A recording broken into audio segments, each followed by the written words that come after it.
À ce moment même, tu penses à une erreur que tu as faite. Une phrase maladroite, une présentation ratée, un moment gênant. Et tu es absolument convaincu que les gens s'en souviennent. Que ton boss, tes amis, y repensent encore, en se moquant. C'est faux. Et cette croyance est en train de saboter activement ta confiance et tes ambitions. Mais voilà ce que les neuroscientifiques ont découvert. Ce n'est pas toi, c'est un bug, une erreur de programmation dans le câblage de ton cerveau. Dans cette vidéo, je ne vais pas te donner des conseils bidons genre « pense positif » ou « crois en toi ». Je vais te montrer le mécanisme exact dans ton cerveau qui crée cette illusion, ce projecteur imaginaire braqué en permanence sur toi. On va parler cortex préfrontal, d'amygdale et de cortisol. Et surtout, je vais te donner 3 outils basés sur la neuroplasticité pour éteindre ce projecteur pour de bon et reprendre le contrôle de ton attention, regagner ta confiance et enfin oser. Imagine la scène. Tu es en réunion d'équipe. Ton boss pose une question ouverte. Et là, boum, tu as une idée. Une idée brillante, tu le sais. Tu sens ton cœur qui s'accélère. Mais tu ne dis rien. Une voix dans ta tête te chuchote. Et si c'est stupide ? Et si tout le monde te regarde bizarrement ? Mieux vaut ne rien dire. Tu restes silencieux. 5 minutes plus tard, ton collègue propose exactement la même idée. Et tout le monde trouve ça génial. Tu connais ce sentiment ? Cette frustration ? Tu fais ça toi aussi ? Ce qui vient de se passer n'est pas de la timidité. C'est un biais cognitif parfaitement documenté. L'effet spotlight. Ton cerveau te fait croire qu'un projecteur est braqué sur toi. Que chacune de tes actions, chacune de tes paroles est analysée et jugée par tout le monde, tout le temps. Les psychologues de l'université Cornell ont mené une étude brillante en l'an 2000. Ils ont demandé à un étudiant de mettre un t-shirt hyper embarrassant avec un énorme portrait de Barry Manilow et d'entrer dans une salle pleine d'autres étudiants. Après, ils lui ont demandé « À ton avis, combien de personnes ont remarqué ton t-shirt ?» L'étudiant, mort de honte, a estimé que 50% des gens l'avaient vu. La réalité, moins de 25%. Ton cerveau double systématiquement l'attention que les autres te portent. Il crée un drame qui n'existe que dans ta tête.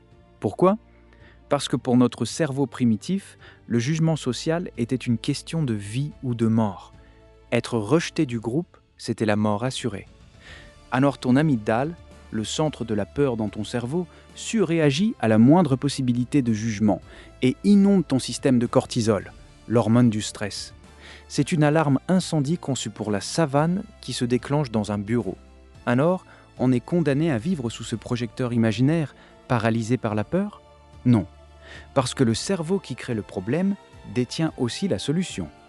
Et la clé se trouve dans une zone bien précise, juste derrière ton front. Cette zone, c'est ton cortex préfrontal. C'est le PDG de ton cerveau, la partie rationnelle, logique, capable de prendre du recul. L'effet spotlight, franchement, c'est une guerre civile dans ton crâne. D'un côté, tu as l'amygdale, ton garde du corps émotionnel et parano, qui hurle « Danger ! Ils te regardent tous ! Tu vas être jugé !» De l'autre, tu as ton cortex préfrontal, le scientifique calme, qui sait pertinemment que la plupart des gens sont trop occupés par leur propre projecteur pour faire attention au tien. Le problème, c'est que l'amygdale est beaucoup plus rapide. C'est un système d'alarme instantané. Ton cortex préfrontal, lui, a besoin de plus de temps pour analyser la situation. Donc, par défaut, la peur gagne. C'est comme si ton cerveau avait 2 pilotes. Un pilote de chasse hyper réactif mais paniqué, l'amygdale, et un pilote de ligne expérimenté et calme, le cortex préfrontal. Quand une petite turbulence sociale arrive, le pilote de chasse prend les commandes et met l'avion en piqué. Cette illusion est renforcée par un autre biais, le biais d'égocentrisme. Ton cerveau est le personnage principal de son propre film, et il part du principe que tout le monde regarde le même film que lui. Spoiler, tout le monde est le héros de son propre film. Chaque personne dans cette pièce est obsédée par la tache sur « Ah ça, chemise », par le mot qu'elle a mal prononcé. Réfléchis seconde, tu te souviens précisément de la tenue de la dernière personne que tu as croisée dans la rue ? De la phrase exacte qu'a dite ton collègue il y a 3 jours ? Non. Eh bien, eux non plus ne s'en souviennent pas pour toi. Le projecteur que tu imagines braqué sur toi est en fait alimenté par ta propre attention. Mais la nouvelle la plus dingue, c'est que tu peux littéralement réentraîner ton cerveau. C'est ça la neuroplasticité. Chaque fois que tu choisis consciemment de ne pas croire à cette histoire de projecteur, tu renforces les connexions neuronales vers ton cortex préfrontal. Tu muscles le pilote de ligne pour qu'il garde le contrôle de l'avion. Le cerveau ordinaire réagit. Le cerveau entraîné choisit. Alors, comment on fait, concrètement ? Voici 3 techniques basées sur les neurosciences que tu peux appliquer dès aujourd'hui pour éteindre ce projecteur. Premièrement, le décentrage temporel, la méthode 10-10. Au moment où tu sens la peur de parler, de poser une question, d'agir, prends 3 secondes, stop. Pose-toi ces 3 questions. Est-ce que ce moment aura la moindre importance dans 10 minutes ? Probablement pas. Est-ce qu'il en aura dans 10 mois ? Absolument pas. Dans 10 ans ? C'est ridicule. Cette technique force ton cortex préfrontal à s'activer, à mettre la situation en perspective et à court-circuiter la réaction de panique de l'amygdale. Tu passes d'une menace immédiate à une information insignifiante. Deuxièmement, l'expérimentation comportementale contrôlée. Ton cerveau croit à une hypothèse. Si je fais X, les gens vont me juger. Pour détruire une croyance, il faut lui apporter la preuve qu'elle est fausse. Tu vas donc créer une petite expérience. Demain, fais exprès une micro-erreur sociale. Porte 2 chaussettes de couleurs différentes, fais tomber un stylo en réunion et prends un peu de temps pour le ramasser. Commande ton café en bafouillant légèrement. Et observe. Note mentalement le nombre de réactions. Tu vas être choqué. Ce sera proche de 0.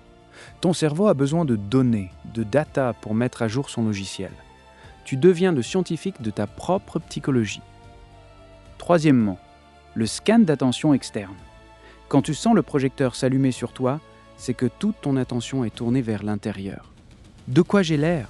Qu'est-ce qu'il pense de moi ? Pour briser ça, tu dois violemment réorienter ton attention vers l'extérieur, de manière ultra précise. Commence à te poser des questions sur ton environnement. De quelle couleur sont les yeux de la personne qui parle ? Combien y a-t-il de lumière au plafond ? Quel est le logo sur l'ordinateur de mon voisin ? En forçant ton cortex préfrontal à se concentrer sur des tâches d'observation externe, tu coupes littéralement les ressources neurologiques allouées à l'auto-observation anxieuse. C'est neurologiquement impossible d'être à la fois un observateur précis du monde et l'obsédé de sa propre image. Ce que tu viens de comprendre change absolument tout. Tu n'es plus la personne qui subit la peur du jugement. Tu n'es plus la victime de ce projecteur imaginaire. Tu es l'architecte de ton attention. Tu es le régisseur qui peut décider à tout moment d'éteindre ce projecteur qui n'existe que pour toi. Ce n'est pas de la confiance en soi qu'on t'a volé, c'est le contrôle de ton propre regard. Et tu viens d'apprendre comment le récupérer.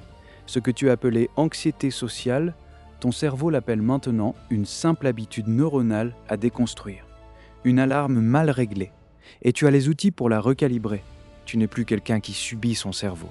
Tu es quelqu'un qui comprend et qui dirige son cerveau. Abonne-toi. Pas pour me faire plaisir, pour toi. Parce que comprendre que l'effet Spotlight est un bug n'est que la toute première étape.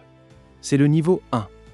Dans la prochaine vidéo, on va s'attaquer à un problème encore plus profond, le biais de négativité. Cette tendance automatique de ton cerveau à donner 10 fois plus de poids à une critique qu'à un compliment, et je te montrerai comment le reprogrammer pour enfin voir les opportunités au lieu des menaces. Le lien est dans la description. Clique.